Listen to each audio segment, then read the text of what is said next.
एखादी नवीन वास्तू जर तुम्ही विकत घेत असाल, परचेस करत असाल, तर या 3 गोष्टींचा वास्तुशास्त्रानुसार नक्की विचार करा.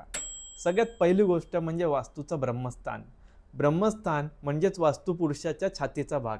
या ठिकाणी टॉयलेट किंवा किचन येऊ नये याबद्दल दक्ष राहा. याबद्दल व्यवस्थित मॅपिंग करून काळजी घ्या. दुसरी महत्त्वाची गोष्ट म्हणजे वास्तूचं मुख्य प्रवेशद्वार.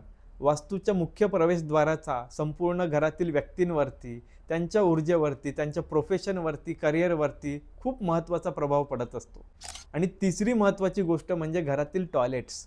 घरात असणारे जे टॉयलेट्स असतील ते कोणत्या दिशेला, कोणत्या कोपऱ्यात येतात आणि कशा पद्धतीने प्लेस केले जातात, त्याबद्दल काही चुकीचे डिसिजन होत आहेत का, हे नीट व्यवस्थित तपासून घ्या. तसंच ऑनलाईन आणि ऑफलाईन वास्तू कन्सल्टेशनसाठी तुम्ही दिलेल्या नंबरवर संपर्क करू शकता.